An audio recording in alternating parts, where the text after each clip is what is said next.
Il y a quelques années, J'espère que la vidéo, elle est bien. Je pense que normalement, bon, normalement, elle devrait être bien. j'ai été confronté à un pédophile qui a voulu me piéger. J'ai d'abord essayé de le traquer avec des potes, Ça peut être ça, hein. C'est un parking, on dirait, les gars. pour ensuite le dénoncer à la brigade des mineurs, avant de me rendre compte que j'étais malheureusement pas le seul.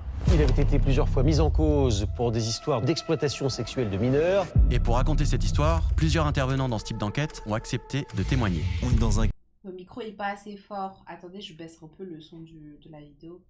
Putain, ça me dégoûte déjà. Ayez les reins solides. Hein. Moi-même, je sais pas dans quoi je m'aventure. Hein. J'espère ne pas vomir, je pense pas. Tu peux baisser le son de la vidéo? Ouais, attendez. C'est ce que je fais là. Regardez, je le fais là tout de suite. cadre où il faut avoir un aspect tactique. Là, on parle d'interpellation simultanée. Je vais vous montrer toutes les étapes de l'enquête, Il va falloir mettre en place une surveillance. de l'infiltration jusqu'à l'arrestation. Tout a été filmé On y va? et tout a été enregistré. Bonne nuit Thomas. C'est une dinguerie. Hein. Donc lui, il est tombé sur un gars qui savait que c'était un prédateur. Il a essayé de le dénoncer. Ça n'a pas abouti. Il a vu que c'était pas le seul à essayer de le dénoncer et il est parti au bout de son idée. Franchement, je respecte vraiment les gens comme ça. Je respecte vraiment les gens comme ça. Hein. Genre une side quest de malade mental.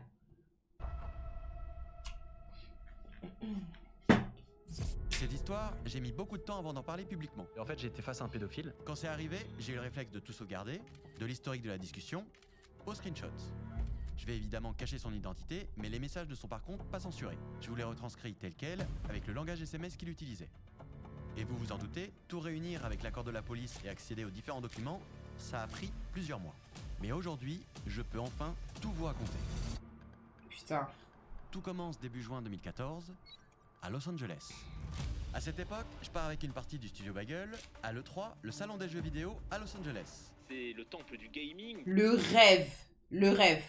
La prod loue une petite villa et on va s'installer 10 jours pour écrire et réaliser des vidéos. Comme ça, allez, on y va là. L'ambiance est bon enfant, on se prend une grosse voiture pour faire les ricains, il n'y a pas un jour où il fait moche, tout va bien, jusqu'à ce que, le vendredi 6 juin à 9h32, je reçois une demande d'ajout sur Skype. À cette époque, ça arrivait assez souvent. On était en pleine saison 2 du studio Bagel, nos noms circulaient beaucoup et je recevais quasiment tous les jours des nouvelles demandes. Par curiosité, j'accepte et commence une discussion complètement lunaire.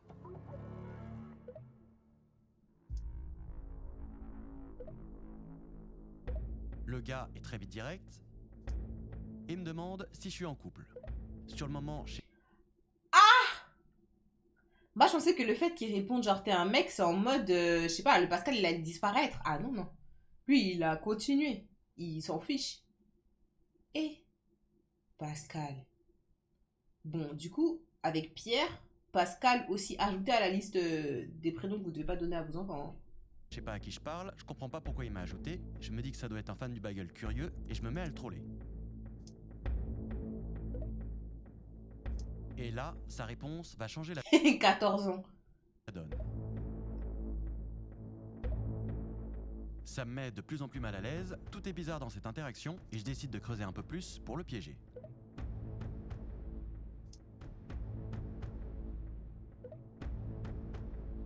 Coco. Je check sur Google ce qu'est Coco, je mets mon pseudo, mon âge et mon code postal, et à première vue, ça ressemble à une sorte de forum avec plein de canaux de discussion entre ados où ça parle d'absolument tout. Mais en creusant un peu, je comprends qu'en fait, c'est pas un site entre adolescents.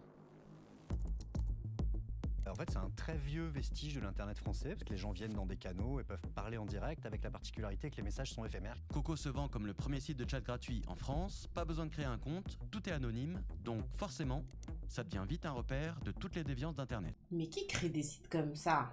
Quoique, après, j'ai envie de dire, tous les sites, ils sont très facilement détournés. Coucou Clinto, c'est qui Mercedes dans Pivalet? Moi, je regarde pas encore Pivalet. Hein. C'est vrai ou pas, les gens qui ont regardé Pivalet, je ressemble à Mercedes? Il n'y a absolument aucune modération sur ce site, ce qui fait que c'est devenu au fil des années le rendez-vous d'un tas de gens qui ont des pratiques illicites de toutes sortes. C'est-à-dire qu'on peut y acheter de la drogue, on peut solliciter des prostituées, on peut proposer des vidéos pédophiles, on peut proposer des fichiers illégaux divers et variés. Ah, ils peuvent aussi transférer des fichiers. Mais attendez. Donc c'est devenu un peu un rendez-vous de toutes les déviances de l'internet francophone. Quand j'ai commencé ce documentaire, Coco.fr existait encore. Pour pas être soumis à la juridiction française, son admin avait déplacé le siège social à Guernesey, une petite île anglaise située à 50 km des côtes normandes. Mais après plusieurs années de procédure, le 26 juin 2024, Coco a enfin été fermé. Il avait été plusieurs fois mis en cause pour des histoires de guet-apens contre des homosexuels ou d'exploitation sexuelle de mineurs. Le parquet a révélé qu'entre 2021 et 2024, il y a eu plus de 23 000 procédures judiciaires ouvertes contre le site. Ces serveurs Mais c'est abusé. 23 000 et ils avaient pas fermé le truc. Pff, en vrai de vrai. Tu ressembles à Bugatti. C'est qui Bugatti? informatiques sont désormais entre les mains de la justice française. Avec ce genre de news, on pourrait se dire que c'est enfin fini, mais malheureusement, de nombreux sites dans le genre ont déjà pris le relais. Des millions de visiteurs continuent de fréquenter ce type de chat gratuit.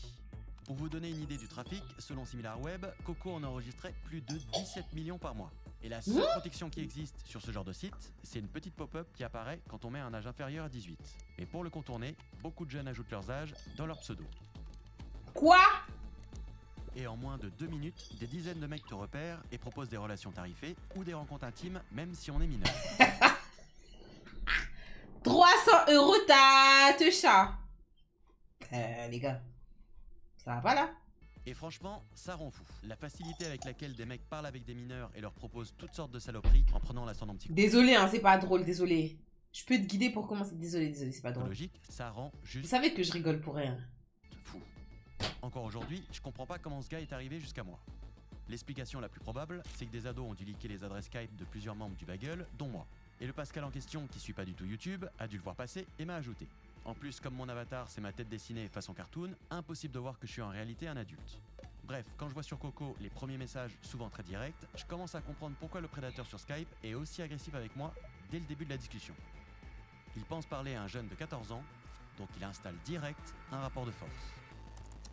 Ah mon Dieu, non. Dans la suite de la discussion, il va essayer de créer une relation de confiance entre nous.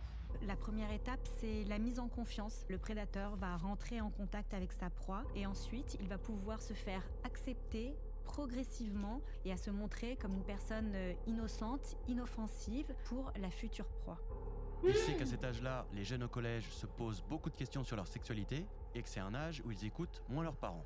C'est pas de la séduction qu'ils vont chercher sur ces sites-là. Ils vont chercher un ami, un grand frère, un père ou un grand-père. En réalité, du cadre et de la réassurance. Il va donc commencer avec plusieurs questions.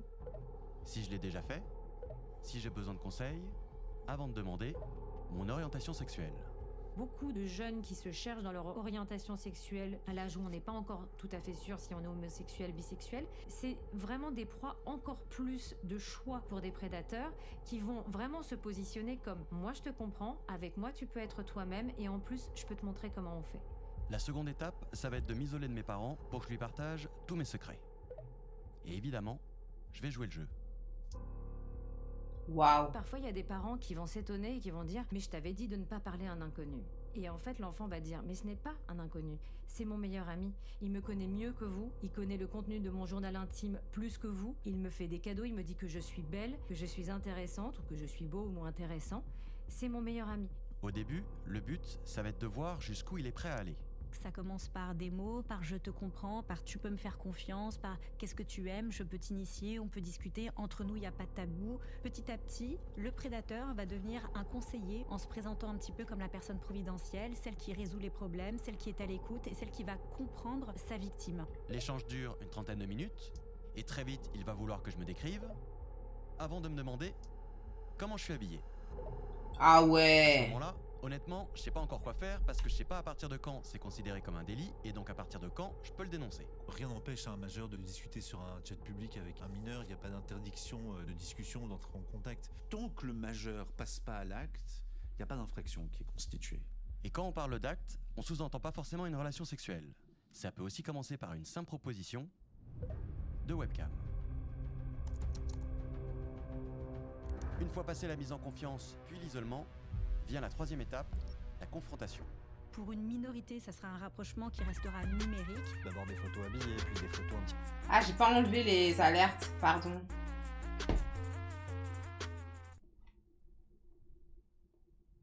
Merci pour le follow, merci beaucoup pour le follow Kenny. peu plus déshabillées, puis après des photos nues. Et dans les cas les plus critiques, une rencontre pour essayer d'aller jusqu'au passage à l'acte sexuel avec l'adolescent ou l'enfant mineur. Là, je me retrouve dans une situation compliquée. Je peux clairement pas mettre ma webcam, donc je cherche une excuse, mais je veux pas le perdre en même temps. Il insiste, je cède pas, et il décide de changer de strat avec moi. J'accepte, et pour la première fois, je vais voir le visage du prédateur. C'est pas vrai! Seigneur, il a pas peur! Coucou Kenny, j'ai relancé, c'est parce qu'il fallait que je change le sujet. Oh mon Dieu, il a pas peur. Oh mon Dieu.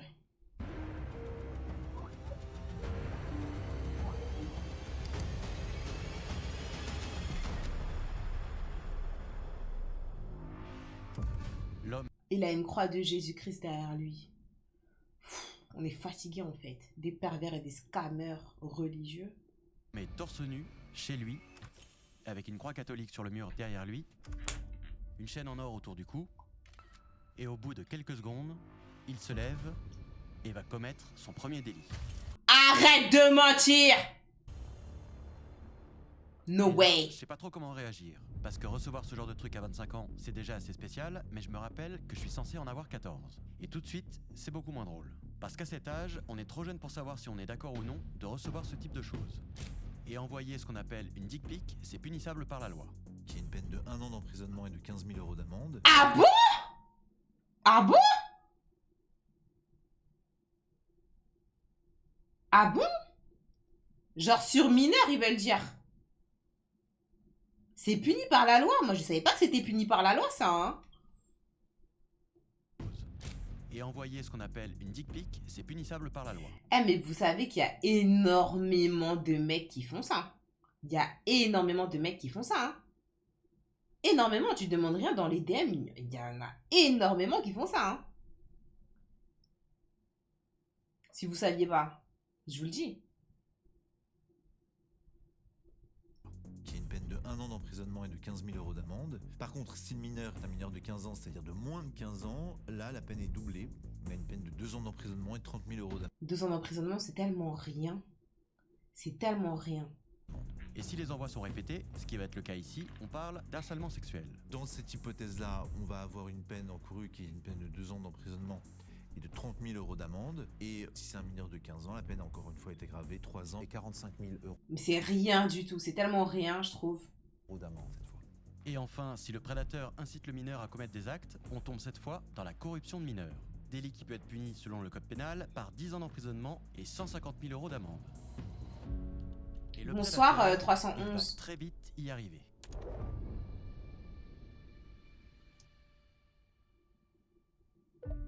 J'essaie de voir s'il se rend compte de sa demande. Et voilà ce qu'il me répond.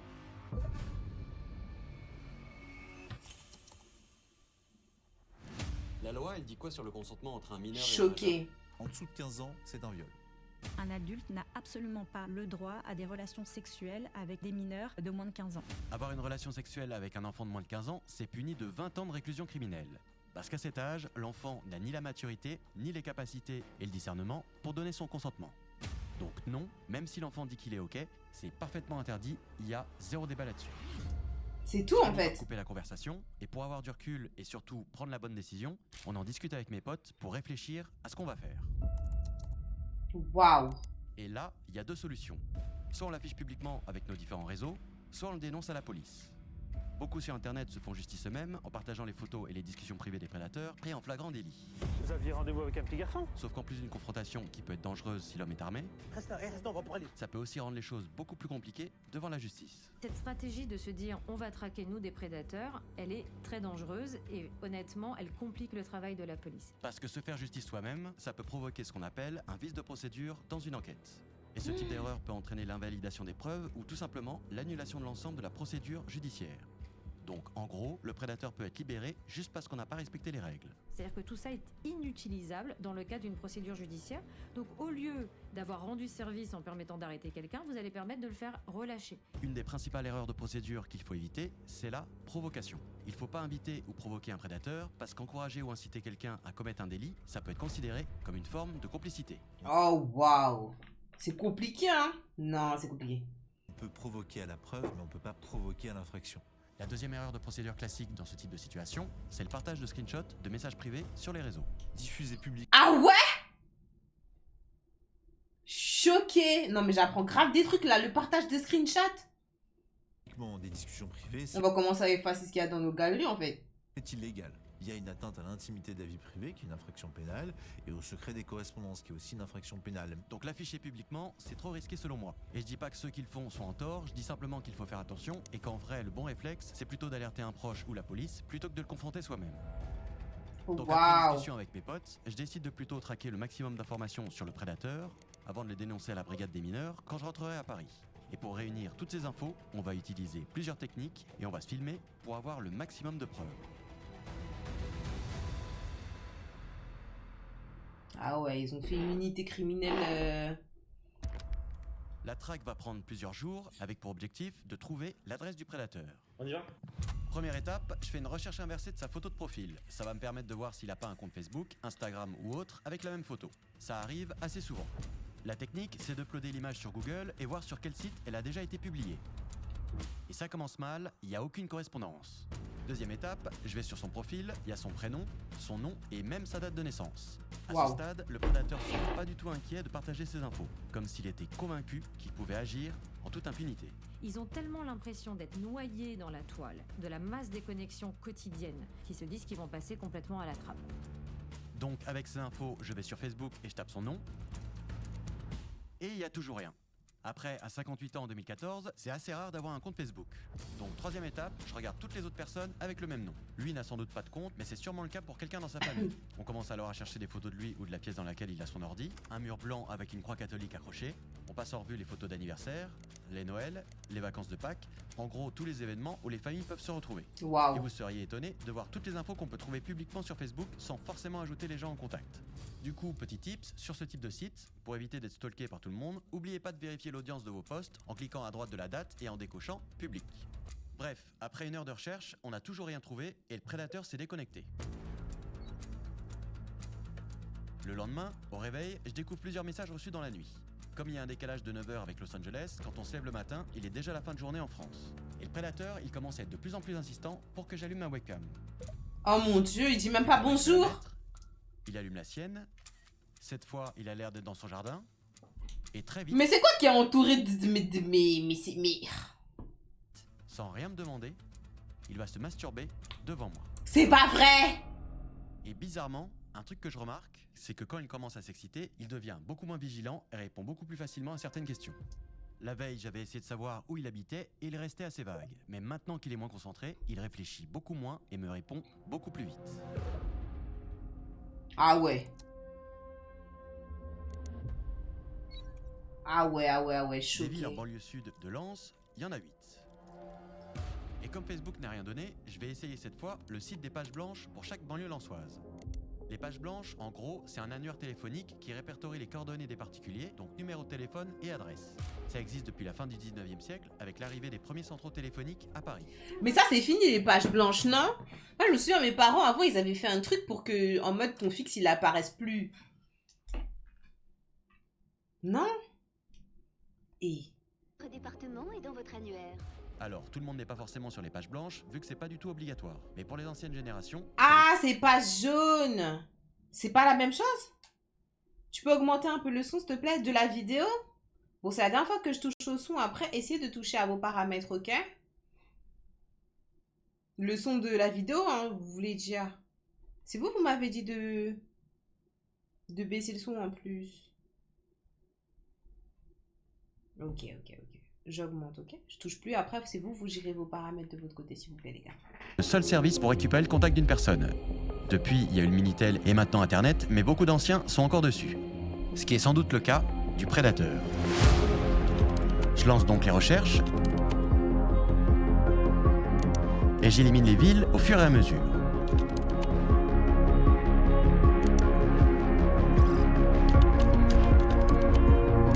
C'est même fort pour moi.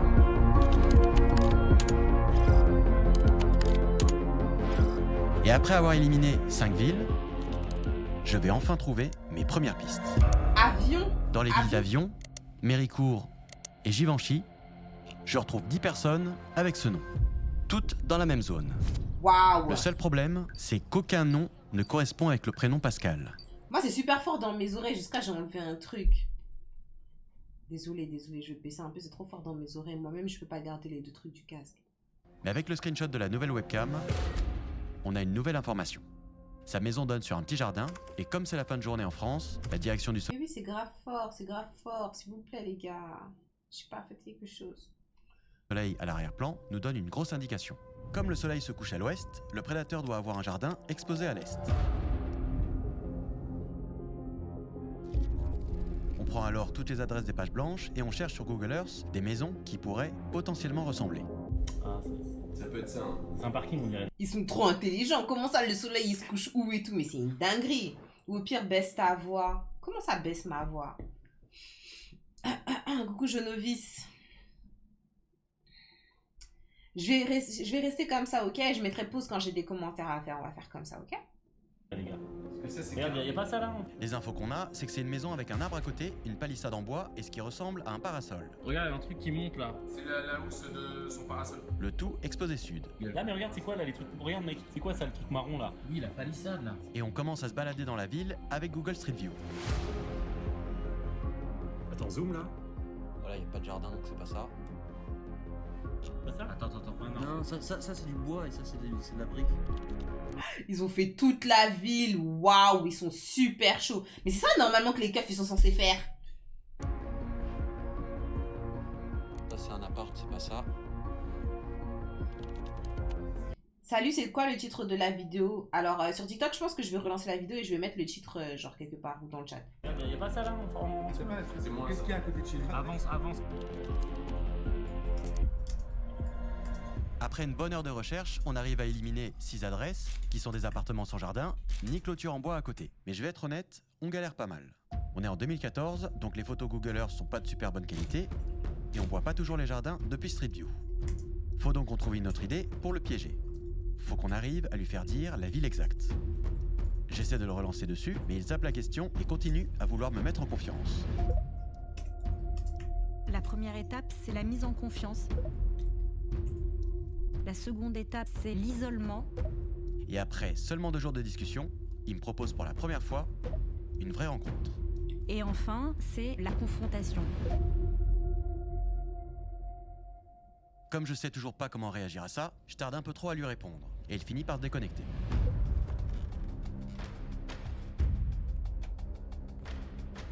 C'est la fin de journée chez lui, donc il va sans doute dîner et se coucher. À Los Angeles, il est 11h, la conversation est donc terminée et on doit partir en tournage. Et cet après-midi, je vais continuer de repenser à la discussion, parce que je sens que je suis en train de le perdre avec cette histoire de webcam. Depuis le début, je lui explique qu'elle marche mal, mais à chaque fois, il s'impatiente. À un moment, pour gagner du temps... Mais là quand même. Mais c'est un ouf lui. On te dit ça fonctionne pas en fait. Comment ça mais là quand même? J'ai même allumé mon micro avec Kevin, qui prend une voix d'ado. Allô? Allô? Mais ça lui suffit pas. Donc on cherche des idées avec les gars. Aucun de nous ne ressemble physiquement à un ado de 14 ans, et on veut évidemment pas mettre un vrai ado face au prédateur qui risque de montrer son sexe à nouveau. On réfléchit donc à filmer l'un de nous en plan très serré, en train d'écrire, et à le diffuser en boucle via un logiciel qui simule une webcam. Et qui te permet La folie. de faker la source vidéo d'un Mac, c'est-à-dire au lieu de mettre la webcam, il va t'envoyer un flux. Comme je dis depuis le début que ma webcam déconne, on pourra la mettre quelques fois avec un filtre dégueu dessus et la couper. C'est notre métier de créer des vidéos, donc c'est un truc assez facile à faire pour nous. On envoie un des gars acheter un t-shirt Disney pour faire l'ado, et en attendant, on fait des tests en... Ah ouais, ils sont en RP, RP ado. En filmant une pote. On va faire leur photobooth en filmant Marion. À l'époque, on utilise le logiciel Manycam for Mac. Mais on va pas se mentir, ça va pas être très concluant. D'abord parce que le logiciel affiche son gros logo sur la vidéo. Et moi j'ai envie d'enlever cette petite merde là. Et ensuite, parce que ça marche une fois sur 2. Attends. Ah merde. tu me vois là. Et vous allez voir que demain, on va finalement pas en avoir besoin, parce qu'on va avoir une bien meilleure idée. Le troisième jour, il a cette fois changé de pièce, avec une télé allumée juste derrière lui. Oh, il a mis une télé derrière lui. Et donc pour la première fois, il laisse son micro allumé, ce qui va nous donner une info assez importante. On entend une femme lui parler quelques fois en fond. Il n'est donc pas seul chez lui. Et c'est là qu'on a un meilleur plan. Plutôt que de faire toutes les maisons sur Street View, le prédateur est toujours en ligne, donc si on appelle les 4 numéros fixes des maisons qu'il reste, ça va forcément sonner en Arrête, ça va sonner chez lui! fond quand on est en webcam avec lui.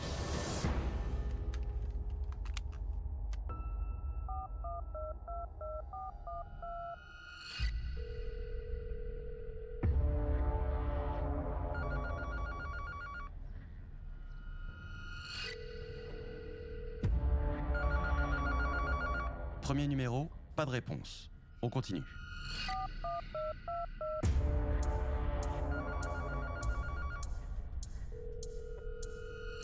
Deuxième numéro, ça sonne aussi dans le vide. Troisième numéro, toujours rien. C'est le quatrième!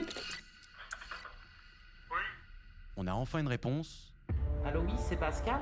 mais malheureusement, c'est pas le prédateur, puisqu'il est toujours en webcam avec nous. On essaye encore.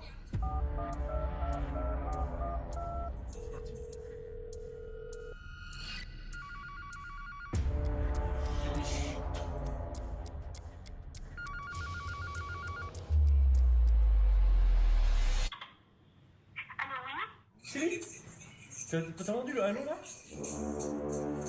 Ça y est, on le tient. On entend sa femme répondre, il se retourne, on a donc son numéro et son adresse. Je retourne sur... La dinguerie! Moi, je suis choquée! Et il s'est retourné en plus! J'ai eu la position des darons devant les films bien chics. Non, mais mon cœur allait sortir en fait. sur Street View, et c'est bien ça. On l'avait raté dans nos premières recherches, mais en contournant la rue, on tombe sur la même palissade, le même arbre, et le spot exact où le prédateur était la veille. Oh J'ai mon maintenant Dieu! assez d'infos sur lui pour pouvoir le dénoncer. De retour à Paris, quelques jours plus tard, je cherche où se trouve la brigade des mineurs.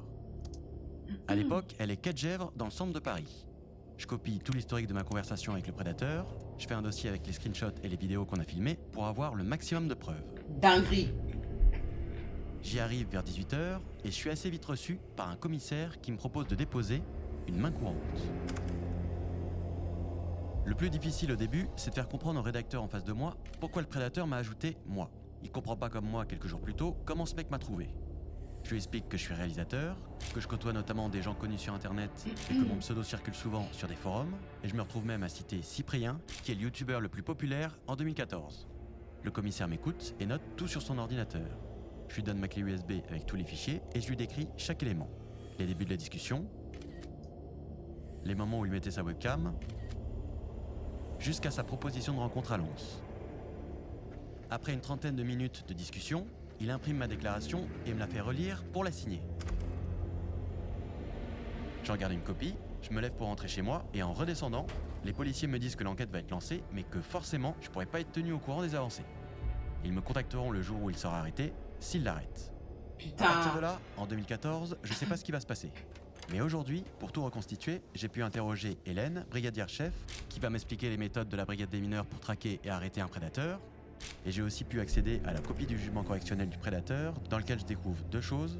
L'enquête a duré plus de 3 ans, et il y a eu d'autres victimes dans cette affaire. La vidéo, elle est trop bien. C'est la meilleure vidéo qu'on a regardée pour l'instant. Ouais, ça date de 2014. Et il vient de sortir la vidéo il y a 3 semaines. Donc, attendez. Putain.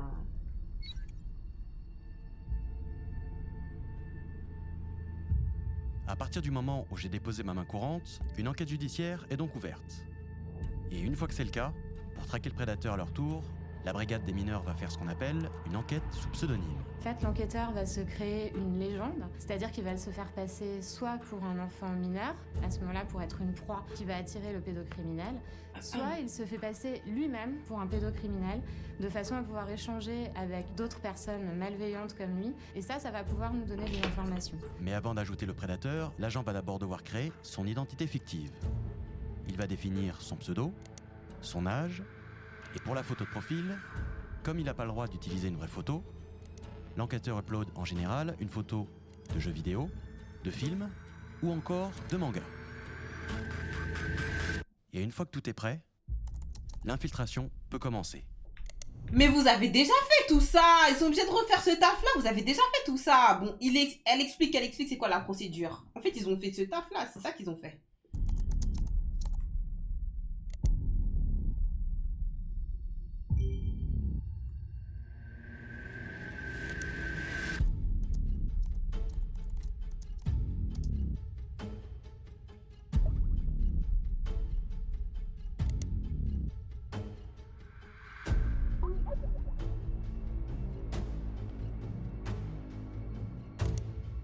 Une fois que le prédateur a accepté, l'enquêteur va devoir faire comme moi quelques jours avant, se faire passer pour un mec de 14 ans et donc lui aussi adapter son langage. Ils savent justement créer un personnage parfait, soit pour attirer le délinquant sexuel, soit pour pouvoir entrer en contact avec d'autres pédocriminels comme eux. Dès le début de la conversation, il va devoir gagner la confiance du prédateur en servant des infos que j'ai transmises dans ma main courante. L'approche peut paraître osée, mais un truc qu'il faut savoir, c'est qu'une des méthodes habituelles des prédateurs, c'est de contacter plusieurs jeunes en même temps pour ensuite, en fonction des réponses, faire le tri en ciblant les proies les plus faibles et donc les plus faciles. Ouais, donc en bref, finalement, aller lui parler en lui disant « Ouais, on s'est parlé sur Coco », c'est pas un gros risque parce qu'il doit parler à tellement de gens en même temps qu'il se souvient pas de toi. Genre, il sait même pas à qui il parle, à qui il envoie. Si on a un individu qui agit de cette façon-là, ça veut dire qu'il a certainement déjà agi de cette même façon. Quand on avait traqué le Pascal en question, comme j'avais peur de le perdre à tout moment sans ma webcam, Ludo avait créé un compte de fille en sécu pour l'ajouter et il répondait aussi du tac au tac. Et là, il vient de lui demander, tu rases la chatte, t'as des poils alors? Comme le prédateur parle avec plusieurs jeunes en même temps, il ne fait même pas attention à qui il accepte et donc l'enquêteur peut facilement entrer en contact avec lui. Un des premiers trucs que je me suis demandé quand l'enquête a été lancée, c'est pourquoi il faut à nouveau ajouter, piéger et traquer le prédateur alors que j'ai fourni assez de preuves pour pouvoir l'arrêter. En fait, on en parlait plus tôt et mon dossier, il comporte forcément des vices de procédure et donc des failles qui peuvent permettre au prédateur d'être libéré. La moindre erreur peut fragiliser une procédure tout entière qui permettrait aux avocats de la défense la libération ou la démise en examen de prédateurs sexuels. Sans le vouloir, j'ai forcément dû dévier par moment et je l'ai forcément provoqué inconsciemment. Ah, c'est pour ça qu'ils sont obligés de tout refaire parce qu'ils veulent refaire en s'assurant qu'il n'y ait pas de procédure de vice pour bien pouvoir l'emprisonner, genre. C'est une dinguerie, hein. Parce qu'en fait, c'est ça aussi le problème avec la justice française. C'est que c'est en mode, ils disent, il faut pas provoquer à l'acte, parce que sinon ça devient de la complicité. Genre, faut provoquer pour la preuve. Mais c'est trop compliqué. Genre, c'est trop compliqué. Nous, on veut juste avoir la justice. C'est tout ce qu'on demande, en fait. Et ça, devant la justice, c'est irrecevable. C'est pour ça que les enquêteurs qui, eux, sont formés et habilités, reprennent l'enquête à zéro à partir des infos de ma main courante. Dinguerie, hein. Une fois que la conversation est lancée, l'enquêteur va essayer de soutirer le maximum d'informations sans jamais perdre le contact avec le prédateur. Par exemple, s'il demande à échanger des photos, l'enquêteur n'a évidemment pas le droit d'en envoyer et doit donc en jouer pour ne pas perdre sa cible. Ces enquêteurs ou enquêtrices spécialisées jouent au contraire sur peut-être l'effet de frustration. C'est-à-dire que le prédateur va devoir provoquer un rendez-vous physique pour rencontrer ce mineur qu'il convoite. Et une enquête sous pseudonyme, ça peut durer plusieurs semaines, voire même plusieurs mois. Waouh! Et comme ils doivent garder le contact coûte que coûte avec le prédateur, les enquêteurs doivent être systématiquement réactifs. Parce qu'un temps de pause trop long entre les échanges, ça peut casser le lien. Le prédateur peut finir par ne plus répondre et disparaître. Et ce sera toujours au détriment d'un enfant, ce qui est inacceptable pour un agent. Donc ils doivent veiller tous les jours et tous les soirs, en semaine et le week-end. Ah ouais, ils travaillent tout le temps. Coucou Kyotaro. Non, c'est chaud. Franchement, c'est chaud, les gars, c'est chaud. reçoivent un message pendant un anniversaire, une fête entre amis ou un match avec leurs enfants, ils doivent systématiquement s'isoler pour reprendre la conversation. Et tout ça en respectant leur légende pour pas griller leur couverture. Il faut faire aussi attention, c'est-à-dire qu'être trop disponible peut créer le doute. Par exemple, si un faux profil d'enfant répond en pleine matinée, en pleine semaine, au mois de septembre, ça peut créer une ambiguïté aussi, puisque l'enfant est censé quand même être à l'école, ne pas être forcément joignable en ligne. Une fois que les enquêteurs ont assez de preuves, ils vont préparer l'interpellation du prédateur. Et pour ça, ils vont avoir besoin de trouver sa localisation exacte. L'adresse IP, en gros, c'est comme l'adresse postale d'un ordinateur. Pour recevoir les données d'un site, l'ordinateur envoie son IP au serveur chaque fois qu'il s'y connecte. Donc derrière chaque message Skype, il y a une adresse IP. Et donc, dès qu'il y a cette preuve réunie, la police peut envoyer une réquisition judiciaire à Skype pour obtenir l'adresse IP du prédateur.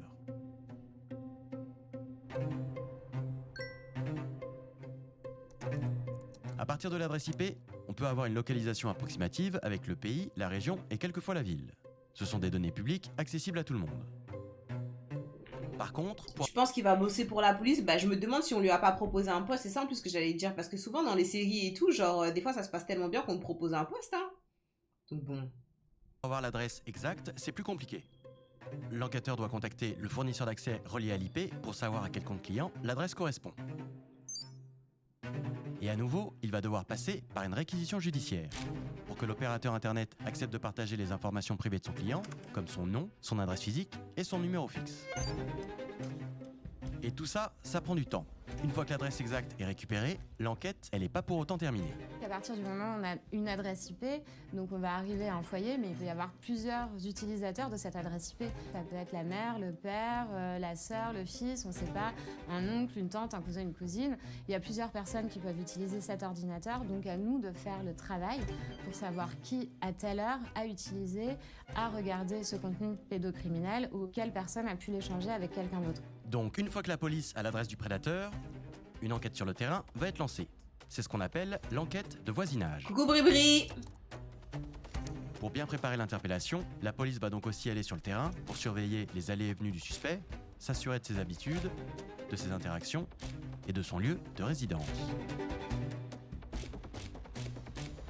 Toute l'enquête qui va précéder l'interpellation, on l'adapte en fonction du profil de la personne. Si on sait que la personne est détentrice d'armes, on va surveiller autre chose pour être sûr de pouvoir intervenir en sécurité. Donc on va se renseigner auprès des voisins. Est-ce que vous savez combien de personnes passent ici? Est-ce que le fils ramène souvent des copains, des copines à la maison? Pareil pour la fille. On va voir un petit peu quel est l'environnement familial pour essayer de déterminer l'utilisateur de cette adresse IP.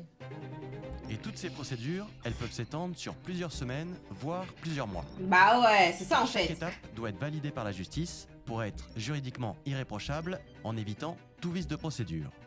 Il va falloir mettre en place une surveillance, surveiller ses communications, voir ce qu'il télécharge aussi comme contenu, s'il en télécharge. Donc en fait, tout ça demande un temps de blindage, j'ai envie de dire, du dossier pour s'assurer qu'une fois qu'il sera présenté à la justice, il y ait le plus de chances de pouvoir le faire condamner.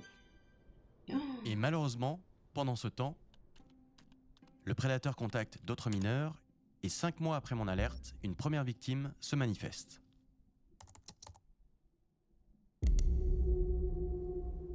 Le 27 décembre 2014, dans un petit village d'Alsace, un homme se présente au commissariat. Sa fille aînée de 17 ans reçoit depuis plusieurs semaines des propositions sexuelles d'un homme, âgé lui de 58 ans. Putain, c'est toujours... Ah là là, il me dégoûte. Coucou Jean. Son prénom, Pascal. Le même Pascal qui m'a contacté en juin et sur lequel la police enquête.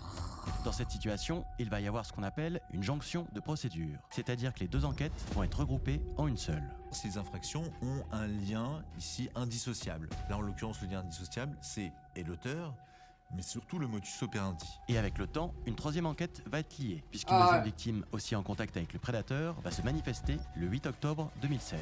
Oh là là. Là, c'est Par que respect pour les familles, je vais pas... Là, c'est que les personnes qui se manifestent, hein, parce qu'il y a sûrement des victimes, mais genre des enfants peut-être qui...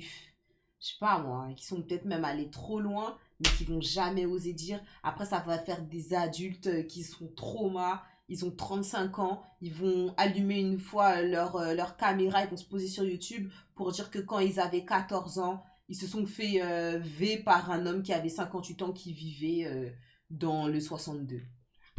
C'est ça. C'est qu'il y a beaucoup de gens aussi qui parlent pas. Là, c'est que les personnes qui se sont... Tu vois, qui sont partis parler, les enfants qui sont partis parler à leurs parents, etc. Les gens dont on est au courant. Parce que vous vous rendez compte? Là, on est au courant de 3 trucs. Ça veut dire que ce mec, on sait pas à son actif, il y a combien de personnes. Ah là là. Pas entrer dans les détails. Tout ce qu'il faut savoir, c'est que le prédateur sera accusé de corruption sur les 2 adolescentes pour leur avoir fait des propositions à caractère sexuel en ayant connaissance de leur minorité. Heureusement, il n'y a pas eu de rencontre et de confrontation. Mais comme dans mon cas, la méthode est similaire puisque le pédocriminel est aussi passé via un réseau social. Et du coup, je pense qu'il est important de comprendre comment ces prédateurs fonctionnent et comment faire pour les éviter. Ce qu'il faut bien comprendre, c'est que là où il y a des enfants, il y a des prédateurs.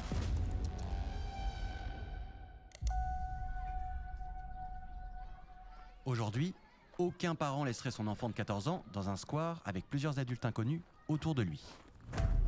Et pourtant, sur Internet, c'est ce qui se passe tous les jours. En 2009, l'ONU estimait à l'époque qu'il y avait 750 000 prédateurs connectés au même moment dans le monde. Aujourd'hui, on estime qu'ils sont au moins 3 fois plus nombreux, donc environ 2,5 millions.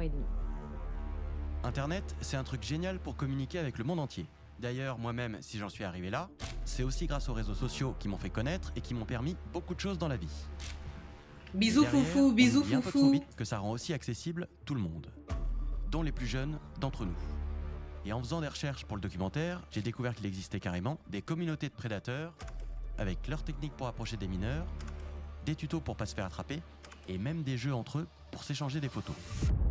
Putain. Toute nouvelle image d'enfants violés mise sur le réseau, et les membres d'un site internet gagnaient des étoiles et la possibilité d'aller encore plus loin dans l'ignoble, comme un jeu. Ah là là, je me sens pas bien. Une autre des raisons qui a ralenti l'enquête et qui a fait que ça a duré plusieurs mois à chaque nouvelle procédure, ça a été de vérifier si le prédateur appartient à un réseau. On est dans un cadre où il faut avoir un aspect tactique. C'est-à-dire dès qu'on a des soupçons sur une personne, c'est pas le moment de l'arrêter. Parfois, les enquêtes prennent plus de temps car on apprend avec certains éléments l'existence d'un réseau et on essaye justement d'identifier toutes les... C'est comme pour, je pense, c'est comme pour la drogue et tout. Je pense que c'est la même façon que si les keufs, je sais pas moi, ils voient des petits dealers de drogue qui prennent en flag, ils vont peut-être attendre un peu pour essayer de choper la grosse tête. Mais le problème, c'est que pendant que vous patientez, ces gens-là, ils vendent la mort.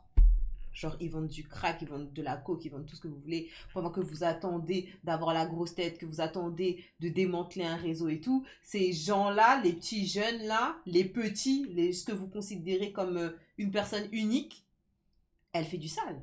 Moi, c'est ça aussi qui me déplaît. Je comprends l'idée de se dire, vas-y, on veut peut-être voir s'il y a un réseau, s'il y a quelque chose de plus big derrière. Mais le problème, c'est que, à quel prix, tu vois? À quel prix? C'est ça, moi, ma question.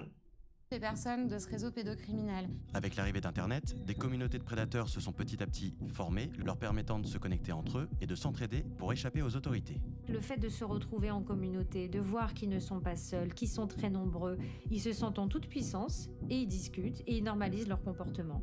Et ils encouragent les autres. En se retrouvant sur des forums, beaucoup se motivent et se conseillent avant de passer à l'acte. J'ai passé malheureusement beaucoup de temps sur le Darknet pour mon enquête et j'étais sur un forum et puis d'un seul coup je vois un jeune qui dit avoir 16 ans et qui dit « Écoutez les gars, c'est super, je pensais que j'étais seule au monde, je pensais même que j'étais malade et là quand je lis ce que vous vous racontez, je me rends compte que je ne suis pas seule, j'ai envie que d'enfants de 8 ans et ben je suis hyper content parce que je suis pas tout seul. » Et là, tous de lui dire « Mais bienvenue dans la communauté, bien sûr que tu n'es pas tout seul, on est plein dans ce cas-là. D'ailleurs, tu vas commencer par installer ça, ça et ça sur ton ordinateur pour prendre tes précautions, pour pas te faire choper par les forces de l'ordre, etc. » Et il existe même des manuels du parfait prédateur. À la connaissance des services de police, il y en a au moins 5 en circulation sur l'internet classique et sur le dark web. Certains comptent quelquefois plus de 1000 pages et sont organisés par chapitre. On peut trouver la quantité de sirop pour endormir un enfant, comment le mettre en confiance, ou le meilleur moment de la journée pour le kidnapper. Des conseils de soumission chimique, anesthésier un enfant, alors soit à la douleur, soit carrément le mettre dans les vapes pour le violer quand il est inconscient. D'autres se spécialisent dans les conseils pour se défendre face à la justice, les techniques pour crypter les fichiers, supprimer des preuves ou encore effacer des traces pour les examens médico-légaux. Comment ne pas laisser de traces pour ne pas que la maman s'en rende compte? Et certains contiennent même des graphiques absolument horribles.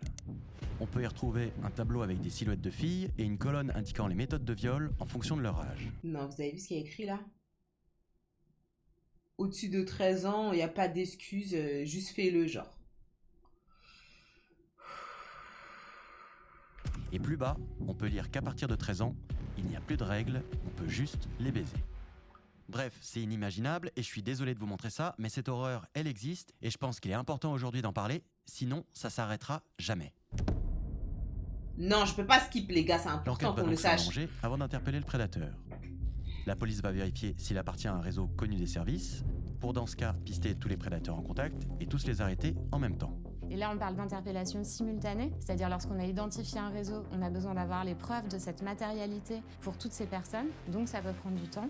Ils peuvent être 10, 15, 20, 30, et on va tous les interpeller le même jour à la même heure. Et ce genre de coup de filet, ça arrive de plus en plus souvent. Et avant de raconter comment le prédateur va être interpellé, on va voir comment on peut se protéger. Si vous pensez être en contact avec un prédateur, il y a plusieurs façons de réagir. Déjà, faut pas avoir peur d'en parler avec... Bah en fait, Kefran, ça correspond au profil du mec. Ils ont flouté en fait le mec dans les vraies images et tout. Mais en fait, ça correspond au profil du mec. Hein. C'est pour ça qu'ils ont mis une personne assez âgée et forte. Parce que ça correspond au Pascal. Avec un adulte, comme un parent, un grand frère, une grande sœur. En gros, quelqu'un de confiance pour vous. Faut pas en avoir peur parce que vous avez rien fait de mal. Vous n'allez pas vous faire engueuler. Il n'y a aucune honte à être tombé dans le piège d'un prédateur. Beaucoup d'adultes se font aussi arnaquer sur internet, donc vraiment, ça peut arriver à tout le monde de se faire piéger. Il verse combien? 85 000 € à qui? Quoi? À une femme rencontrée sur internet qui n'existe pas. Ouais, ça c'est les gens qui sont au bled. Hein. À tout le monde de se faire piéger. Le plus important, c'est d'en parler et de ne pas le garder pour soi. Vous pouvez aussi vous adresser à la police directement et porter plainte. Il n'y a pas besoin d'être avec un adulte, un mineur peut aujourd'hui porter plainte sans être accompagné d'un représentant légal. Tout en fonction. Ah ça, je savais pas qu'un mineur il pouvait porter plainte sans être accompagné. C'est Les justice brouteurs, automatique. les brouteurs. Un avocat qui lui est dédié, l'avocat bénéficiant automatiquement de l'aide juridictionnelle. Ensuite, je vous conseille de rien poster en public. J'en parlais plus tôt dans la vidéo. Si vous avez un réseau social, gardez-le en privé avec juste vos amis proches. Merci pour le follow, Évidemment, Raneda. ne partagez pas de photos intimes avec un inconnu. Ça peut se retourner contre vous, vous risquez de tomber dans un chantage et il vous en demandera toujours plus. Faut surtout pas partager d'images de son propre corps ou du corps de ses petits frères ou petites sœurs, puisque parfois ces prédateurs demandent non pas de se dévoiler personnellement, mais au contraire de fournir des images de leur environnement. Et si ça arrive, c'est jamais trop tard. Beaucoup de services existent pour vous aider. Si on a des images de soi qui sont diffusées sur Internet ou sur les réseaux sociaux, il y a des réflexes à adopter. Donc on commence par cesser toute communication avec la personne. Ensuite, on bloque son compte, mais avant, on a fait des captures d'écran des conversations qu'il y a pu avoir entre la personne et nous-mêmes. Ensuite, on signale sur l'application, sur le réseau social, dans la rubrique signaler. Vous pouvez aussi appeler le 3018, qui est la plateforme de e-enfance qui peut vous écouter, vous aider et de manière totalement anonyme. On peut les appeler en disant voilà ce qui m'arrive et eux vont vous orienter vraiment sur les démarches à suivre. Mais il faut savoir aussi que e-enfance propose un service de coffre-fort numérique. C'est-à-dire que si vous êtes victime, si vous avez des vidéos, des captures d'écran, des échanges de messages à conserver, en attendant de faire éventuellement un dépôt de plainte ou qu'il y ait une enquête qui soit menée, vous pouvez transmettre tous ces éléments à l'association e-enfance. Et elle vous les garde. C'est une dinguerie, je savais pas qu'ils avaient ça. Un coffre-fort numérique. Waouh. E-enfance vous donnera aussi des... Et pourquoi il n'y a pas ça pour les adultes en fait? Parce que nous aussi les adultes, on reçoit des dick pics hein, qu'on n'a pas demandé en fait. Il n'y a pas un coffre-fort numérique que je peux poser tous les screenshots, tout là. Contacts d'associations qui peuvent vous aider. J'en ai d'ailleurs mis plusieurs en description, si besoin. Il y a aussi le site Pharos pour signaler anonymement du contenu qu'on peut juger illicite, comme des vidéos choquantes ou des photos pédocriminelles. Et le formulaire est super simple. Il faut juste bien garder l'adresse du site où on a vu les images à signaler ou des captures d'écran. Derrière, les autorités qui sont en contact direct avec Facebook, Insta, Snap et tous les autres réseaux vont demander à retirer le contenu automatiquement. Je vous mets le lien de Pharos aussi en description. Et un truc super important... Mais c'est super bien, il y a plein de trucs, j'étais pas au courant. Hein.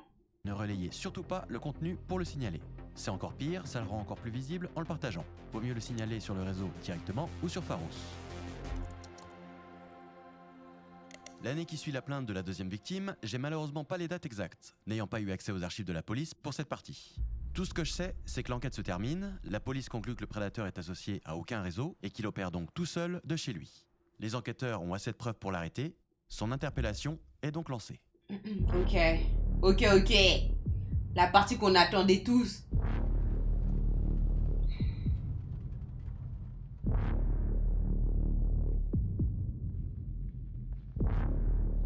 perquisition va se faire à 6h du matin pour 2 raisons. Pétante. D'abord parce qu'avec l'enquête de voisinage, les policiers savent qu'à 7h, le prédateur est chez lui.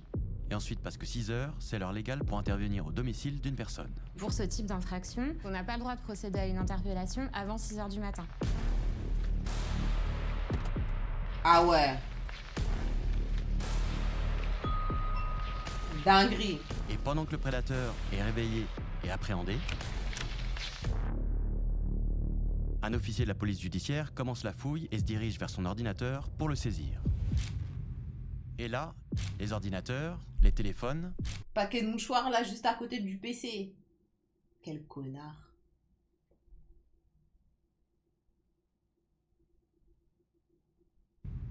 Et là...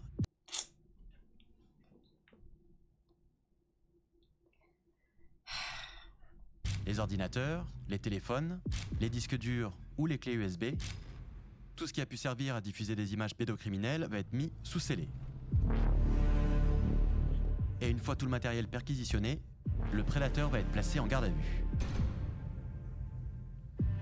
Dans ce type de situation, la garde à vue peut durer jusqu'à 48 heures, ce qui laisse 2 jours aux policiers pour avoir des aveux. Dans ce type d'affaire-là, on va avoir plutôt un individu qui, ici, va garder le silence. Et dans ce cas-là, la police va devoir se contenter de ce qu'ils ont récupéré et le juge d'instruction va faire appel à un expert judiciaire en informatique pour réunir de nouvelles preuves.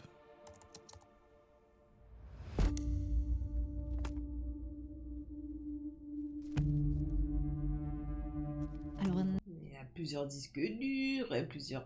un expert judiciaire en informatique, pour vous expliquer en gros, c'est une personne qui est spécialisée... Oh madame, vous faites le bien en fait. Pourquoi vous cachez votre visage et tout? Je comprends pas madame en fait. Vous faites le bien en fait. Vous faites le bien. Cachez pas votre visage madame. Pourquoi vous modifiez par une IA? T'es bizarre toi, je commence à te voir bizarre Clémentine. J'espère que tu t'appelles pas Clémentine hein. L'analyse des ordinateurs. Putain de merde. Eh, je dis plus rien, c'est bon. C'est bon. Des téléphones ou autre matériel informatique, et c'est dans le but de trouver de nouveaux éléments, de nouvelles preuves dans une enquête. Chaque détail compte. Donc en fait, ils vont parfois passer image par image pour essayer de repérer quelque chose dans le décor qui va leur permettre aussi d'identifier une victime qui n'est pas connue encore des services. Parce qu'au cours de la recherche, l'expert peut tomber sur d'autres crimes commis et donc d'autres enfants contactés, agressés ou violés par le prédateur. C'est la vie d'enfants qui dépendent de l'exploitation de ces vidéos.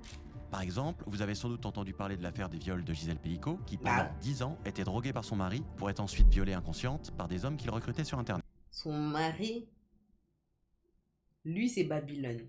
Lui c'est Babylone par contre. C'est vraiment Babylone. Il y a eu donc au total 83 viols perpétués sur cette femme qui n'en était absolument pas consciente et qui a découvert tout ça au moment de l'enquête. Ils ont des gosses et tout hein. Et à l'origine, Dominique Pellicot a été placé en garde à vue pour une autre raison. Et c'est grâce à l'expertise informatique qu'on a découvert ce qu'il faisait à sa femme. À l'origine, l'homme a été arrêté dans un supermarché pour avoir filmé sous la jupe d'une femme. Il prend de bonnes prises de vue, votre téléphone. Il est en train de filmer sous votre robe. Si. Et c'est en fouillant son téléphone et son ordinateur avec un expert judiciaire que la police a découvert une centaine de vidéos et 300 photos dans lesquelles sa femme était violée par des dizaines d'hommes alors qu'elle était inconsciente. La folie folle. Sachant qu'il y a eu un cas aussi, hein, pendant un moment, papy, il était venu en plus m'en reparler en privé en me disant, parce que je vais à la salle et tout, Fitness Park, tout ça, pour ceux qui me suivent sur les réseaux. Genre, il y a eu un cas où il y a eu un mec aussi, ils ont fouillé son téléphone parce qu'il y a une meuf qui arrêtait pas de se plaindre, elle disait qu'elle pensait qu'il y avait un gars qui la prenait en photo, et ils ont fouillé dans son téléphone, et c'était aussi une personne âgée qui prenait des photos de filles qui font du sport. Des meufs qui font du sport, genre. Il les prend en photo, il prend en photo leur cul, tout ça. Non. Moi, c'est pour ça, personnellement, maintenant, je vais dans des salles, c'est féminin. Genre... vous savez, dans Fitness Park, vous avez certaines salles, Fitness Park, c'est pas dans toutes les villes, où il y a l'espace féminin. Voilà. C'est tout. C'est tout ce que j'ai à dire. Mais c'est triste, en fait, de devoir faire ça, mais on n'a pas le choix. Et devinez où le mec recrutait les hommes qui allaient violer sa femme? Sur Coco. Et devinez par quelle messagerie il passait pour les contacter? Par Skype. Mais c'est une dinguerie! J'étais pas au courant, hein. Il passait par Coco aussi.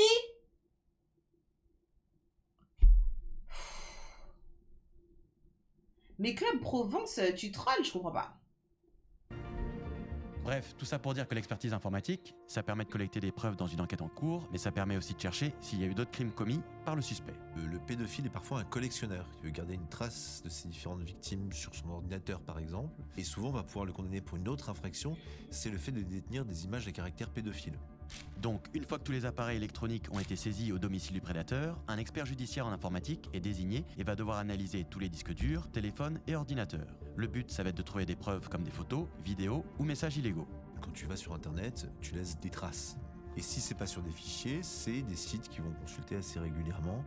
L'expert va donc aussi vérifier s'il y a eu des échanges avec d'autres prédateurs, parce que dans la communauté pédocriminelle, il n'y a pas toujours d'échange de fichiers contre de l'argent. La plupart du temps, pour obtenir une photo ou une vidéo d'un enfant, il faut l'échanger avec une autre photo ou une autre vidéo d'un autre enfant.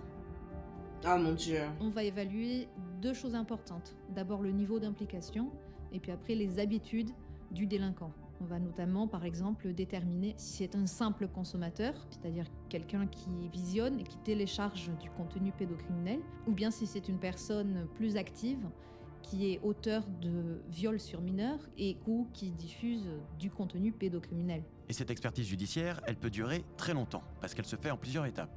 D'abord, il faut récupérer les données du matériel saisi.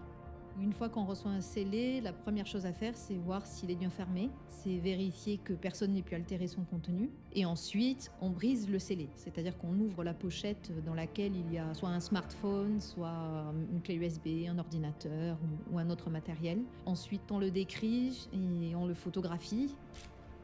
Et enfin, on extrait les données en sachant que quelquefois, il faut aussi contourner ou décrypter le code de l'appareil s'il est verrouillé.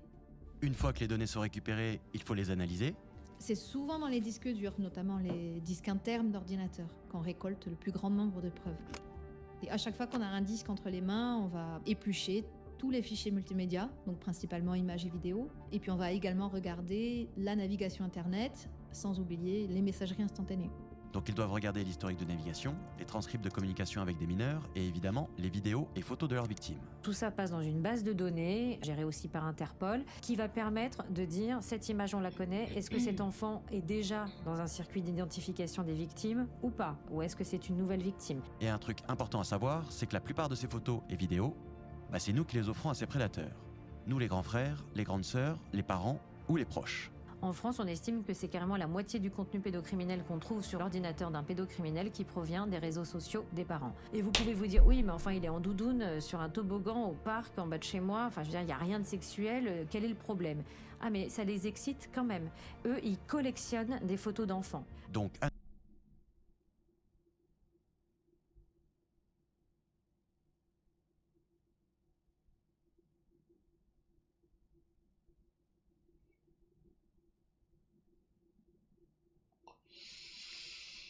Ah là là là là là là là là là là. Et vous savez, c'est quoi le délire? C'est qu'en vrai de vrai, hein, toutes les meufs qui deviennent mamans là, du jour au lendemain, c'est vrai qu'elles ont toute cette... ce sentiment, je sais pas, moi je suis pas daronne donc je l'ai pas encore ressenti, mais c'est vrai que elles ont toute cette période d'euphorie où elles font que montrer leur enfant. Genre... que montrer leur enfant et tout. C'est une dinguerie. En fait, ce qui est triste, c'est que le monde, il est tellement inquiétant que la liberté, tu la perds. Plus on avance, plus la liberté, tu la perds. Plus certaines choses, tu te disais, ouais, t'es libre de le faire. Mais en fait, tu te restreins de le faire pour éviter certaines choses. Tu vois.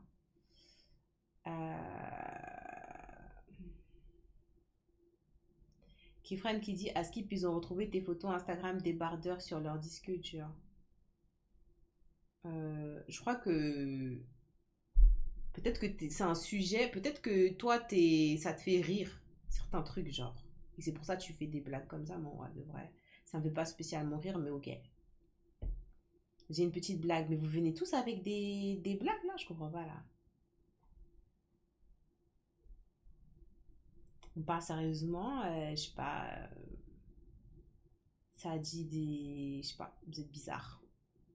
à nouveau, je le répète, ne partagez rien en public. Restez en privé, parce que tout ce que vous postez peut potentiellement se retrouver sur des forums de pédocriminels.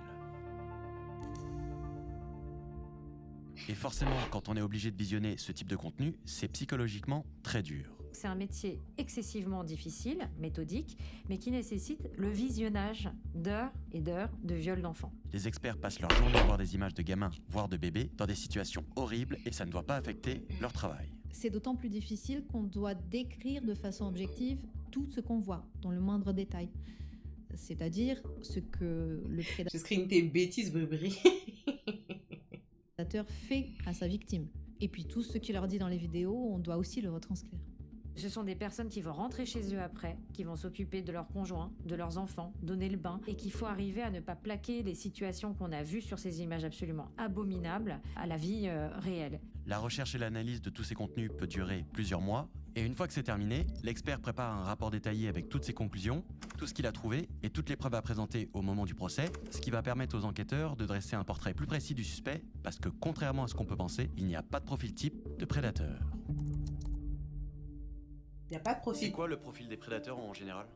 Alors, il n'y a aucun consensus, il n'y a aucune étude qui dit qu'il y a un profil type de prédateur sexuel. Et d'ailleurs, il y a un risque à essayer d'identifier un profil type comme un portrait robot du cybercriminel ou du pédocriminel en général, c'est de ne pas se méfier de tous les autres. D'ailleurs, dans l'affaire qu'on a vue plus tôt, les violeurs étaient de tout âge puisqu'ils avaient entre 21 et 68 ans et de toute catégorie sociale puisqu'il y avait un pompier, un artisan, un ex-policier, un électricien ou encore un journaliste.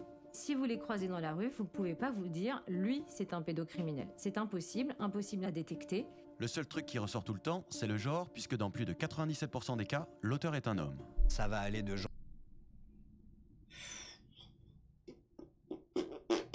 On peut arrondir et dire 100% en vrai. Qui vont avoir 22 ans et qui vont aller solliciter des mineurs de 15 ans à des profils beaucoup plus tordus, qui vont eux aller chercher des gens beaucoup plus jeunes. Un autre truc qu'il faut savoir, c'est qu'il y a une distinction entre un pédophile et un pédocriminel, parce qu'on fait souvent l'amalgame. Un pédophile, par définition, c'est quelqu'un qui ressent une attirance sexuelle ou des sentiments amoureux pour les enfants sans forcément passer à l'acte, ce qui n'est pas le cas d'un pédocriminel. Un adulte qui s'attaque à la sexualité, à l'intégrité physique, psychique d'un enfant ou d'un adolescent, ça n'a rien d'une personne qui aime des enfants. C'est un pédocriminel. D'après les archives auxquelles j'ai eu accès, aucun élément déterminant a été retrouvé dans les disques durs du prédateur. Et courant 2017, après l'expertise informatique et les dernières preuves réunies, l'enquête prend fin et le greffe du tribunal d'Arras fixe la date du procès au 10 avril 2018. Alors pourquoi Arras et non Lens puisque le prédateur habite à côté ? Eh bah tout simplement parce qu'il n'y a pas de tribunal judiciaire à Lens. Donc le procès est déplacé dans la ville d'Arras. Le 8 janvier, le prédateur reçoit sa convocation au procès par un officier de la police judiciaire. Et quelques jours plus tard, à mon tour, je reçois un coup de téléphone. Un officier de la brigade des mineurs se présente et m'explique que le prédateur que j'avais dénoncé 4 ans plus tôt a été arrêté et que son procès va avoir lieu dans 4 mois. Et du coup, je vous préviens juste, vous pouvez assister au procès si vous le souhaitez, mais c'est pas obligatoire. Bah oui. Vous n'êtes ni victime ni partie civile dans cette affaire, votre présence n'est pas obligatoire. Quoi ? Comment ça, il est pas victime en fait? Même si c'est pas un enfant, il s'est quand même retrouvé en facecam avec un monsieur qui s'est levé et il avait son bangala qui pendait en fait, sans raison. Genre le mec, il s'est levé, il a mis sa caméra, il s'est levé, il a fait l'hélicoptère avec son bangala, il est pas victime, il est victime, regardez ses yeux. Il a des cernes depuis qu'il a vu le bangala du gars. Bien sûr t'es victime mon gars. Et je dois reconnaître que sur le moment, comme ma présence n'apportera rien au procès, je préfère décliner parce que j'ai pas vraiment envie de revivre le truc en me retrouvant cette fois Il est traumatisé. Il est traumatisé. face au prédateur. Dans un tribunal, voilà comment les gens sont généralement placés. En haut, on a le ou la présidente avec ses assesseurs. À gauche, le ou la procureure de la République. À droite, le ou la greffière. Juste en dessous, toujours à gauche, les victimes et leurs avocats. Et toujours à droite, l'accusé et son avocat. Ça, c'est un tribunal habituel, mais dans ce procès, rien n'est habituel, puisqu'aucun représentant légal des deux victimes n'a fait le déplacement, et que le prédateur lui-même ne s'est pas présenté le jour du procès. Ouais, personne n'est venu, et je vais vous expliquer pourquoi. Quoi ? Il est pas venu ? Selon moi. D'abord, du côté des victimes, sur les 2 adolescentes qui ont porté plainte entre 2014 et 2016, une seule s'est constituée partie civile via son père. Parce que porter plainte et se constituer partie civile, c'est pas la même chose. Porter plainte, ça permet de signaler une infraction, un délit ou un crime pour lancer une enquête. Et ça, on peut le faire sans se constituer partie civile. Si on se constitue partie civile, on peut demander des actes, On peut exercer des voies de recours et on peut solliciter une réparation de son dommage. Et le principe, c'est la réparation totale. Donc, en gros, se constituer partie civile, ça permet de demander des dommages et intérêts pour le préjudice subi, qui peut être matériel, corporel ou moral, et ça permet aussi de participer au procès. Donc, sur les deux victimes, une seule pouvait être présente. Et quand on participe au procès, on peut aussi demander à être représenté par un avocat qui va nous accompagner, défendre nos intérêts et nous conseiller pendant toute l'audience. C'est quelqu'un qui connaît la procédure, qui connaît les différents éléments et qui vous accompagne tout au long de cette procédure, qui va vous préparer à l'audience. C'est un moment terrible, l'audience. Et tout ça, beaucoup de gens ne le savent pas forcément. Très souvent, on peut penser qu'engager un avocat dans ce type de procès, c'est inutile et que ça va nous coûter de l'argent pour pas grand-chose. C'est d'ailleurs sans doute ce qui a dû décourager la deuxième victime qui s'est constituée partie civile mais qui n'est pourtant pas venue au procès. Et c'est dommage parce qu'on a souvent tort de ne pas prendre un avocat. Sans un avocat, on ne saura pas se défendre et on ne saura pas combien demander de dommages et intérêts, par exemple. Si on ne sait pas ici quels sont les différents chefs de préjudice réparables, on ne va pas demander suffisamment ou on va demander mal, etc. C'est d'ailleurs ce qui va arriver dans ce procès, mais j'y reviens plus tard. La dernière absence, c'est celle du prédateur qui n'a pas pris la peine de se déplacer. À mon avis, je pense qu'il savait qu'il était coupable, que les enquêteurs avaient assez de preuves contre lui et que sa présence n'allait pas changer grand-chose à sa situation. Et en parlant des enquêteurs, on va voir quelles sont les accusations qui ont été retenues contre le prédateur. La première, c'est d'avoir fait des propositions sexuelles à un mineur de 15 ans ou à une personne se présentant comme telle en utilisant un moyen de communication le 6 juin 2014. Ça, c'est donc moi, quand j'étais à Los Angeles et que j'ai commencé à discuter avec lui. La deuxième accusation, c'est la corruption de mineurs en faisant des propositions à caractère sexuel en ayant connaissance de leur minorité. Ça, c'est donc les deux autres victimes. Et si vous vous souvenez les différentes citations du code pénal au début de la vidéo, toutes ces accusations représentent beaucoup d'amendes et beaucoup de séjours en prison. Et pourtant, le prédateur n'a rien eu de tout ça. C'est pas vrai, putain. Quand j'ai reçu le jugement correctionnel par la poste, c'est le premier truc que j'ai cherché, le verdict. Page 3 du jugement correctionnel, le pédocriminel est déclaré coupable des faits qui lui sont reprochés et qu'on vient de voir. Et juste en dessous, on peut lire que l'accusé est condamné à une peine, non pas de prison, mais de suivi socio-judiciaire pendant 3 ans. Mais qu'est-ce qu'on s'en fout? Ce qui veut dire qu'il est libre, mais que pendant 3 ans, il a une obligation de soins comme une thérapie, et que pendant 3 ans, il devra se présenter plusieurs fois au commissariat pour assurer le suivi auprès de la justice. Bah super. Et il peut continuer à utiliser Skype, il continue à aller sur coco.fr. Ne respecte pas ce suivi, il sera condamné cette fois à une peine d'1 an d'emprisonnement ferme. MDR, il respecte pas le suivi, hein. Le premier truc qu'on se dit en voyant ce verdict, c'est que c'est choquant qu'un prédateur de ce type reste dans la nature. C'est en tout cas ce que je me suis dit quand j'ai reçu le papier. Mais en discutant avec des avocats, j'ai compris plusieurs choses. Déjà, le principe d'une peine, c'est pas de punir l'accusé, mais plutôt d'agir dans l'intérêt de la société. Et l'intérêt de la société, c'est que cet homme ne puisse plus jamais agir comme ça. Et Oui, l'intérêt de la société, c'est que cet homme... Mais je comprends pas. Hein. En quoi un traitement... Je comprends pas trop. Mettre en prison, c'est pas forcément la meilleure solution. Ah bon, la meilleure solution, c'est que... Le pédophile, vous l'envoyez en prison. En prison, il ne va avoir aucune sollicitation à caractère sexuel. Il n'y a pas d'enfant en prison. Il sort, c'est une cocotte minute. Il va s'attaquer au premier enfant qu'il voit. Parce qu'il n'a pas vu d'enfant depuis des années. Et il risque de commettre des agissements plus graves encore, parce qu'il ne maîtrise pas du tout ses pulsions, que ce qu'il y avait auparavant quand il côtoyait déjà plusieurs enfants. Alors, Mais comment est-ce qu'on peut avoir la preuve que ça fonctionne, leur truc? Parce que moi, j'entends bien en théorie ce qu'il dit. Mais qu'est-ce qui prouve que maintenant, quand il est à l'extérieur, si par exemple le gars, je sais pas moi, il doit pointer au commissariat à 18h30, qu'est-ce qui prouve qu'entre 13h et 18h30, il n'est pas parti se balader sur tous les sites internet du monde, montrer sa quéquette à toute la Terre, toute l'Europe, toute l'Afrique, toute l'Asie. Et aussi en Colombie. Il y a bien des soins en prison, mais forcément, ils sont moins efficaces en raison du manque de moyens et de la surpopulation qui limite les ressources disponibles. Tu peux traiter quelqu'un en prison et obtenir qu'il se comporte bien, mais en prison. Tu peux pas avoir la garantie qu'il se comporte bien à l'extérieur. Avec le suivi socio-judiciaire, il y a donc plus de chances que l'accusé suive des soins et ne recommence plus jamais à la fin des 3 années. C'est pas normal d'avoir une attirance pour les enfants. C'est horrible, c'est choquant. On est proche d'une maladie. Donc le suivi socio-judiciaire, On est proche d'une maladie ou on est sur une maladie? On est sur une maladie, on n'est pas proche d'une maladie en fait. Peut-être plus adapté que la prison. La suite de la condamnation concerne la confiscation des biens saisis. Donc tout le matériel informatique qui permettait aux prédateurs de contacter des mineurs est gardé par la justice. Ensuite, le nom du prédateur est inscrit au FIJAI, le fichier judiciaire national automatisé des auteurs d'infractions sexuelles.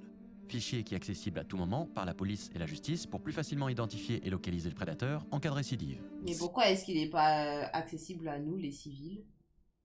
Ce serait bien.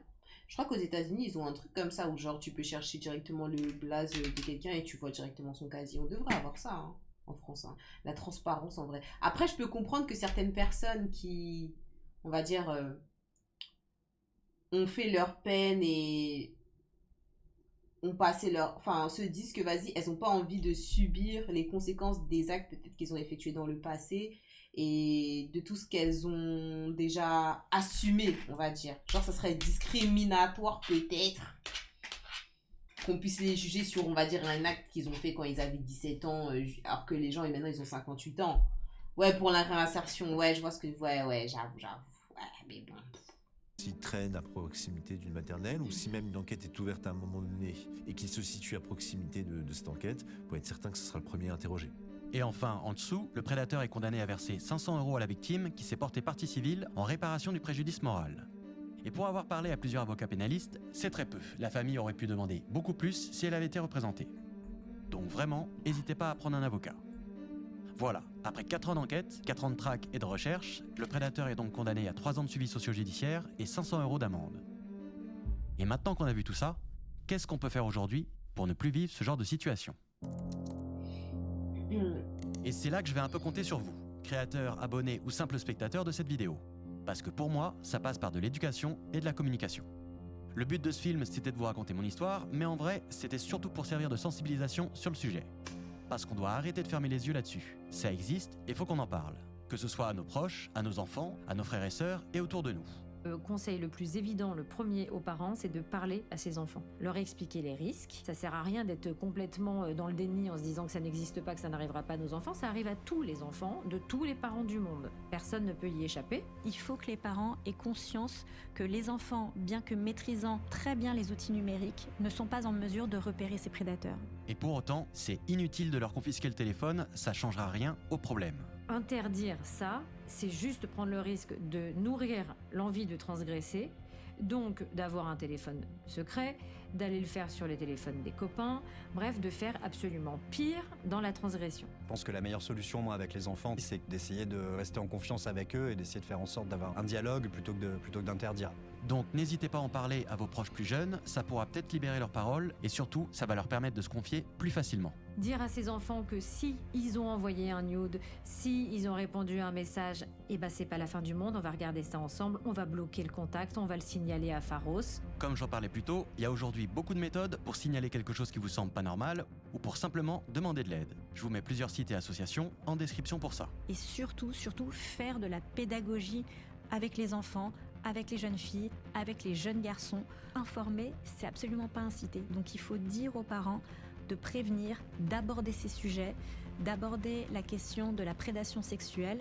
Parler de la sexualité à ses enfants, c'est informer et ce n'est pas inciter. Voilà, donc vraiment, parlez-en autour de vous, partagez ce que vous avez appris dans ce film pour que les gens comprennent que ça n'arrive pas qu'aux autres, et surtout, entourez-vous si vous y êtes confrontés, ne restez jamais seul face à ça. En tout cas, le Pascal, là, comment il a dû avoir la haine quand on l'a assis au tribunal et qu'on lui a cité tout ce qui s'est... Enfin, il n'a pas pu s'asseoir au tribunal finalement parce qu'il ne s'est pas présenté. Mais quand on l'a incité à comparaître, etc., quand on lui a expliqué qu'en fait, le gars à qui vous avez parlé ce jour-là en 2014 sur Skype, etc., et qui vous a dit comment est-ce que vous avez eu mon blaze et tout, en fait, il n'a pas 14 ans. En fait, c'est lui, il est grave populaire sur YouTube. Le mec, nanana, il a dit se dire quoi? Il a même pas blagué, hein. Il a reçu un truc sur Skype, il a vu c'était un gars, ouais, j'ai 58 ans et tout, à quel âge? Il a dit 14 ans, je sais pas quoi. On peut quand même se parler dès qu'il a dit, ouais, mais c'est illégal, non? Et l'autre, il a dit, si t'es consentant, c'est bon. Est-ce que t'es en couple et tout? Il a dit, quoi? Alors toi, attends pas. Je vais te cuisiner, je vais bien t'assaisonner. Mais ouais, non, le coup de l'appel téléphonique pendant le Skype, c'est du génie. Mais ce qui est triste, c'est que voilà, qu'il soit libre comme l'air. Après, bon, bah, tout a été expliqué, donc on comprend mieux. Et puis, comme ils ont dit, c'est vraiment de la prévention. En tout cas, j'en ai appris beaucoup. Mais bon, c'est bien beau de dire les parents, on veut que vous puissiez parler aux enfants et tout. Mais est-ce que c'est un sujet dont ils parlent à l'école? Parce que ce serait bien qu'ils en parlent à l'école, tout simplement, déjà. Tu vas réact au bail de Villebrequin. Ben, en fait, comme j'expliquais au début du live, j'ai déjà bu le thé l'après-midi. C'était trop intéressant en fait pour que je laisse passer ça là. Quand j'étais dans mes courses et tout, là, j'ai suivi. Donc, Villebrequin, j'ai suivi déjà. J'ai suivi. Un docu d'utilité publique. Franchement, le documentaire, il est tellement bien. Et il y a quelqu'un qui a écrit d'ailleurs que ça devrait passer dans les collèges. C'est vrai que ça devrait passer dans les collèges. Joyeux anniversaire Estelle. Oui, joyeux anniversaire Paï. T'as regardé cet après-midi? Ouais, j'ai regardé cet après-midi déjà. J'ai déjà vu ce qui s'est passé avec Pierre et Sylvain. Mais ouais, mais franchement, c'est vrai que le format, il est incroyable hein, pour qu'il puisse passer même ça à l'école, même si, bon, il y a certaines images, certains endroits, ça fait peur et tout. Je pense que, bon, si les enfants, ils doivent être informés, grosso modo, bon, peut-être, je sais pas. Je sais pas, les gars. Parce qu'en fait, le truc, c'est que t'as envie de préserver les gosses, parce que tu dis, c'est juste des gosses, genre. T'aimerais te dire, t'as pas envie de les traumatiser en leur montrant un truc comme ça ou en leur parlant d'un truc comme ça. Mais en fait, le problème, c'est que le monde d'aujourd'hui, t'es obligé de leur parler de certaines choses. Sinon, t'es baisé, en fait. Donc voilà. Le truc, c'est que tous les enfants ne peuvent pas en parler. Certains parents sont dans le déni et n'ont juste pas la qualité d'écoute nécessaire, etc. Oui, c'est pour ça, je novice, que dans le documentaire, il y a une des meufs qui disait que il y a beaucoup de gens qui disent, ouais, ça va pas arriver à mon enfant, je sais pas quoi, mais ça arrive à tous les enfants. Ça arrive à tout le monde. La session 20 de Squeezie sur les deux